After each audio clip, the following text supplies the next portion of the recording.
Maya dit waga chakamot. Music kabuk jalu ketku. Kan akwala waga ilo twin maya tichen ja mat ke archide tung pay.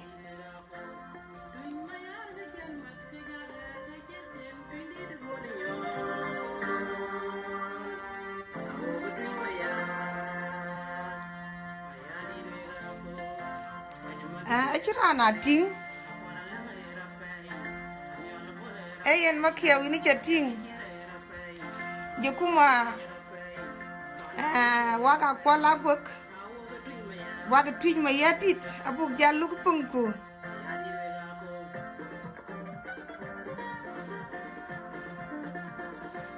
Ayen le twin mayati chen mat ke archide tung pay.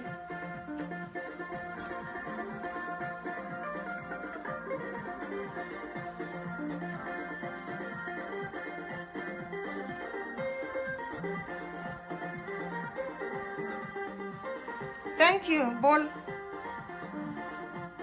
Waga chakamot berin twin mayadit.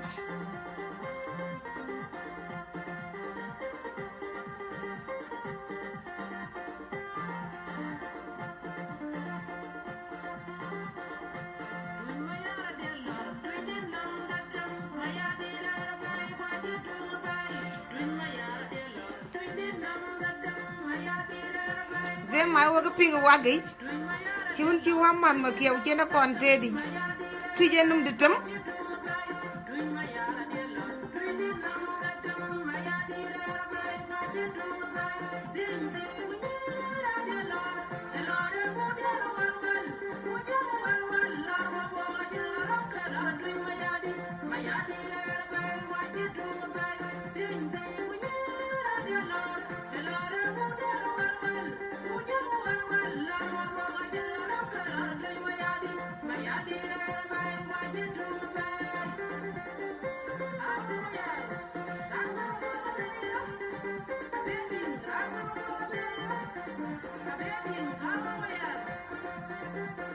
Hi, Sister Yar.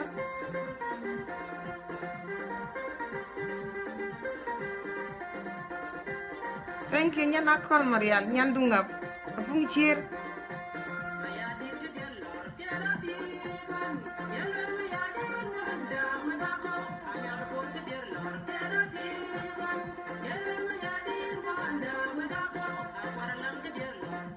Keka keka wood tweet keka kwen cake.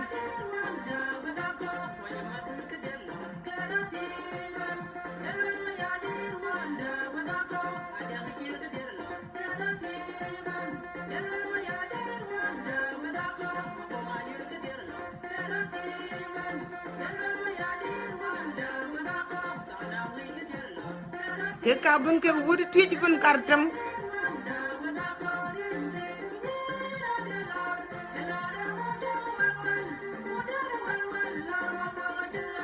La twin mayadit.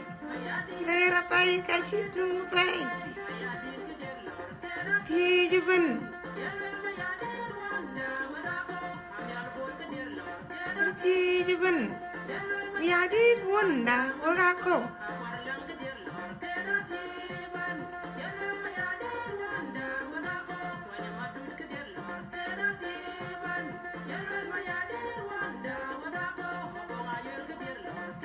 Tijibun. Mayadit wunda wagako. Tijibun. Mayadit wunda wagako.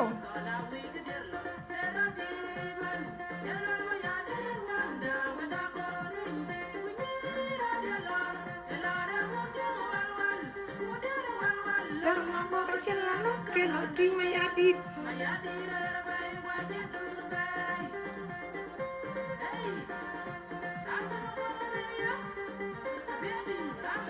And zaman cilla kadang apa pol music apa tem ko lano kaja ci jam jog lan terun ketini tiadan wek kwe mabogen wi bak taw ko bak ping mabonga ko lag boga lel buri twitch kanum ditam ko ke ga ci ka jam hun ter we ga cha ka mo tere ne twin mayadit ran jamten e yana chul ko la rup ane ting twin mayadit ko je yang ting ter Facebook ko ko ga chi yang ja ting to no ya nan man mayadit we ga cha mo tere twin mayadit kuna ja ban dup tin twin mayadit no yak tin we cha ka mo tere ma bong ayel kwal an ting palwal we ga cha ka mo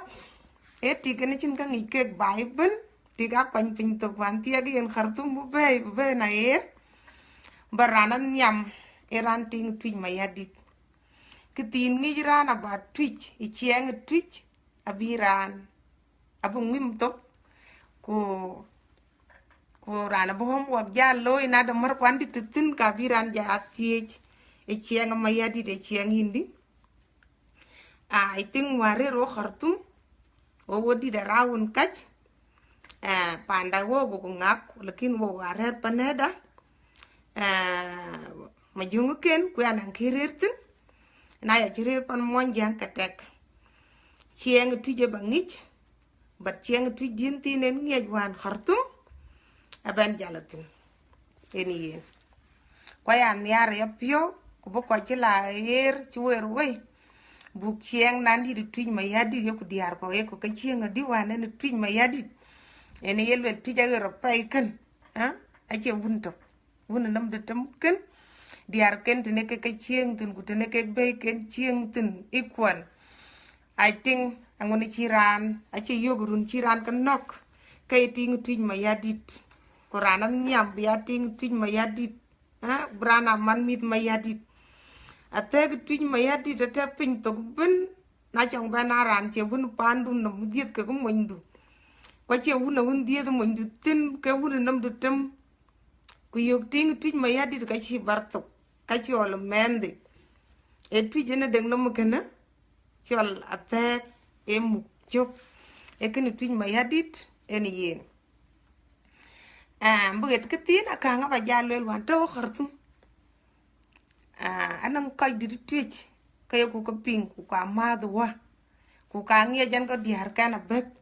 aka ka ngi ti chet ke bode ke diar tuj mayadit ko ay yo ku mun ken mun ci woga ke dan ken ci woga jo bo madi o tuj mayadit wo bu dia la ngi ti chet woga ya o giti matiem na cha ran ga brana ngi bode ran ting tuj kana kenu kujran e twitch a chiran ngi jakul tari ko twitch ko yinga ken majen ku tar twitch pan hindi e dial la changi jakul e yom dat ku nyuwa jambi jamo ko mitke ku tet ke kichiran chiping en yin judal nyana kol marial ade ko jawul ke ga en wel bajan ja ting tuno kay nakul e yol pa den liw di dan jela goran yen bating med pio chian tari ko pandi tuj mayadi chian japing eni yen na chin ka juj bakal wel et tini chiang tuj mayadi eni yen chiang tuj mayadi da ko tuj ke gam mugonno ko chi wera piang ka dik tuj mayadi wan ye ching ka jadi ke diar ken chiang adi ate ka panchol tuj I think en rerentin tuj mayadi na chong ban awamu wun wur wun ting dit ka chol la walan ko liu bay ko e pan chol twit ene ta ta chid ken tin nyen wur nyen ting dit ju dala pu yi ni chola ne ya lui ya mar nam ko ken lel ke nyen wur ko nyen ting dit kul rek men tin korba ka chol ele yu wa e twit ma ya dit ene daga tag one of thing can it teach a loiken the roya teach my hadit ting wun kor ala bu ting wun dit chol ma ku ting wun kor kena e teach my hadit en kreren tin ting man maj wak moj e teach my hadit tim moj do e chol ma ting a wun twing e pan chol teach my hadit ena daga wede eni yen karanan niam brana ting tuj mayadi de kapat aja mun wan ci wot ya ko bu ko ka ko ga chu ko ba yo gutan atek rinti yen tik tek ting wundet wala ting twitch shababu twitch mayadit ka gamu kanim yin ting wulana yetek bungi ji chogiya na yu karar ga diar wot kop ku bar ba mot ka yu wangi wada wun mayadit en jiben kwene tani nyir mayadit ya atek atoko kek chianga era ni chiko yabe cholo ka janyin bar buka chi loy wan khartuma ka yeka loy anak na cha ting twin mayadit wan ayo kuping African dress jalabia kana Liberian adiar twin mayadit ka ka chinga chin diar wunde di ka ching twin mayadit kun nyam buting de ruog natin ka ngi waden ting twitch en apia da pay bu ki kan bu jok chok kubu chiang nan wan ter bu wet kwanti chi jabe di da er ko kwan di du ke giten bigangi asli dene tno ago ki cheng war kan di ter ago ku duk ashan ku bikran big di big chiang twin mayadit ku big duk and tatan I am proud by ating twin mayadit ku yan proud but page twin mayadit chi ke ga matin bayala jam long culture twin mayadit long chiang twin chiang adi acha ngam ko jan ka kaya nambial tie ku bayangi engu etwitch diar ken chiang adi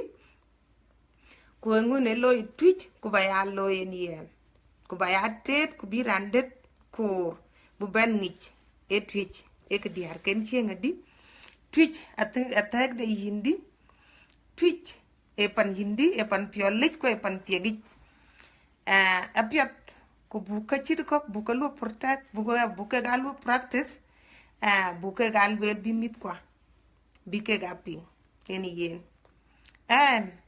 achin ki dida pa ngej long twitch lekin ki ti ni ka kun chan jam tin ni yen ko ji ko kujene ti dida bak jangich cholaro eting to no eting twitch mayadi ting ma bonga yel kwal ene ka won channel lel wo ka cha ka modre ne twitch mayadi ku jaban break it down e chan bangi and ting ichabok enien kan anan yam wo twitch mayadi wachin ka jwich bi yan ka la pay mun yan ya lu fa jo ka chin ka jwich nge ke ba twitch lekin ki din tina won nge ka kan kimun wan to khartum dia di twitch ke chat ay ko gwangi ji ati chet ke jala bin African dress Liberian dia twitch mayadi ke ke ching ting ringa ji ting malwal di karanga chan malwal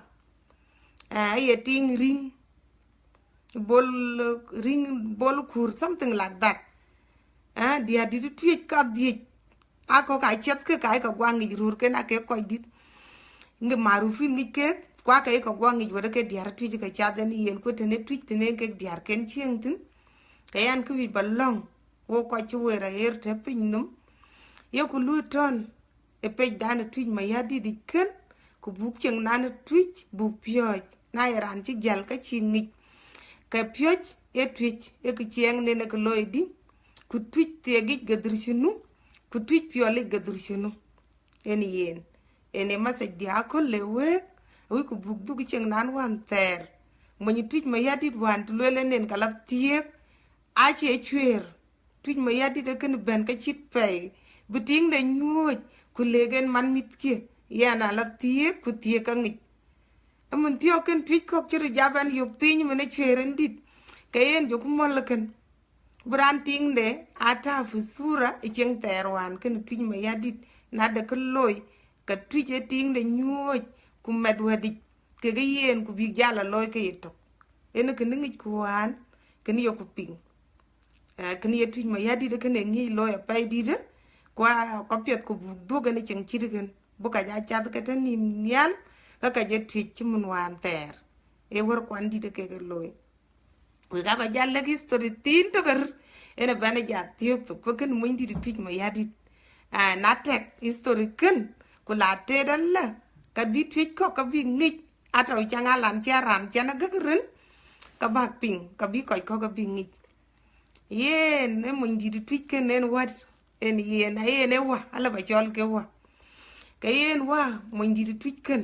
e ke tiek dior de ke tiar ko bak ku diar kan ci ka tiya kan yar lana ci ka ñu cieng di twitch ma yati de ka cenga di na won jo tiek tu tiegen e diar ka ka ka chol ku jo ka ñu ku le ya ne ruon kan la ka wi ba tiek ka jo diar ka le na yen hok ta di ka le la ti ka bu ja ting abi jala tin ye na kin ting de tiya ku chen ka ting de kerbe chin ting rer pa na ting bi ron man e twitch ma yati de na tayen tin kana bating ku tiya ku gudu pin berer bai pande ku beting de beting chi ku chieng pet bro lu za ro kem kin e pan chol twitch ma yara na reren tin e na chi jala tin ku jo tie ka te len tie ka kan la e la roy ke diar ke ga yen kala ko chin wen chat ke yen na le e jala ku le lwek ha jer wa chat ku yen a chen lok tuk e na yedim mo ko yen nak tok de ko yet tat ha ku ka ka ja to lwek ten una tie ko wonde ke diar ke abi jala tin e tingi ja chol ku le chal ka man ngek ting de bi ja benut bi ja raj nom je le yin man ngek le na che yin karwan kan ka chira loy e nga de ga ku wede e twitch ma yati na de ga kan bi ja le yin man ngek na che yin karwan kan a changi ba bere loy yin na ting pion di kurwan kan di china kam ka bro loy ko ye mon den ke ring ne na won en dom ku ye de ting de to kai nyane ti ka ngek e mon den ne ye de ku chen ka ring den ku we je to ku le er ka dal ku le pa pande ha ko won tero le loñ lani yene ne ting ci lo ke na bur way loy ku ben ting de lok chol ku won ci le ke ting di de won ena ben lok le ke ting na won ben ka dior tiar ko bag ben ay nak nom ñoko tok ati ko ben ra yok kam yer mo ji ben a ci la tin ku le le yinin man e ko won ci le ting di ena ye le dior ben ku ka de ma yen ben na la ka rwanda ye der yom tok tinga jala ben ka won tero tinga won tiar ene re jayo ke na ci tiar ko ngande ke siasa ci deken e siasa twitch ma yadit lan yen a ci wi bu ke diar ke ko wi bu diar ke chieng di tok chieng bi ke rniar agom bit ken go ke rniar na la ka tik ka ci ben bay ku le ben tinga ben ka ko wan ci la ke diar ene ye ben ku yen le yen mo ndit ken e mo ndi twitch ko ngi rana ben te ka ngi twitch te pe jiten man dai yen e nga jamen en waken ka yen we mit ken ju we ror ku ror kwan ci ben ror ko wamat kwa du ki chieng wakena chal bating du ba ya lej num ci man wone twitch ma yadi de loy bay en ken nag sa yer ko ne ko wit ku bu chieng ci ken bu duk branting de bi a chieng wan war kwan di ter twitch ma yadi de ko ke ya ayi wodan e lele ya and then history din tin kana ba jala chadi na de rande homework dan kin ni loy dik ka bu ni ja loy ti len history din ken len ping ku yana man ba jalo ke loy anything ken twitch ma yadi de ba ja ati lanan ding wan ko ni ping to ga ana te kharum ku bi yen lekin chiang tin twitch ma yadi de ya tingeten tin koy ko rerten chieng diar ken di twitch ma yadi te pan yamen pan man mit twitch ma yadi ku yanan ngon ya bu coach e nyu dar roy kanem ba mu be pe dan kani e long chieng ken twitch ma yadi de chieng de loy di twitch ma yadi de jol ke chieng adi twitch ma yadi de diar ke chieng adi e nyir ke chieng adi e mit ke chieng adi en ke bana jam tin yan ting twitch ma yadi ku we go ngono ba tong en ki rane chin tari ga ran chol I think nyan yen dot abi jabana tin ku bi jam long te kalsha ken twitch ma yadi en yen sakhafa tuje lo edi ngon bi nyan yin dot ben jala tin loy ci tek ti ci chak ti ngeen wang wan ki ya o ga ci loy ci tek ko ku nyar ko kok abula tin ko abu metin ku na yerande ke ngi kala bi aban for wu de cin gobri yo kriye ka gu baliw e ku dawok twitch ko lazim bu bebe kay ci dum twitch o ga nam de tam ko to gone yokuloy o twitch ma yadi de ka ngi jo hato bi chong dang mashakil ti tin mashakil ti ko ga to ko e kadang loy kwai ku ka lu solve ko wo twitch ma yadi ku ngon wo her ka wo ma yadi ti chin manden ene ye wo lu twitch ma yadi ene gero ene de wo go mior wo ga ko yer pyot ko ga ko chegi ko ko pyot ene ku nyar bi alo ke twitch ma yar ci mënu ma bogu mëna yak ting e ka dawo twitch ko ci jang jala tin ayo ku jo katoy dier ku dier jala dit wok twitch ma yadit aye nan bi jakoch makia wachin chile ba dot ba chol lana chin kadang ye nyot ken le ban dot chol dot dil bi jabana live ci mën chana live ku wek bu ga ba ka to we ko dai we nyir twitch ma yadit we wer twitch ma yadit we ro twitch ma yadit we ga ba ka ja to man ma yadit ke go we timatip ayin and to coach I hope next time mi ja more chieng twitch ka lawi ke de ngi ran min ken pa chu ja loy mo to pat kya real ni ni ko loyen ayin bu ga cha tong dot abijala live to again because I chill ba chol en ko chiro loy kayan an bu ko kya wek koy dai wek jol ci woting wek mi di twitch lo ko pass anang ran ngi ran ka ye twitch ma yardit ka yak lo difu twitch ma yardit adagi diar ci ke la ba yer ka ci nyir twitch ke ki atan ka tin ku ko garer tin wo twitch wo ci tie ka pe wo ga da bor wo ga da wud ben na cin wun kin wo tie tin wo twitch ma yardit diar ko a welcome biga ben ka dai ku yak ka ting ko tege no ko wel twing atek bo ga nyot ko wo twitch ma yadit bugro dario we ga cha tong ren ma yadit bye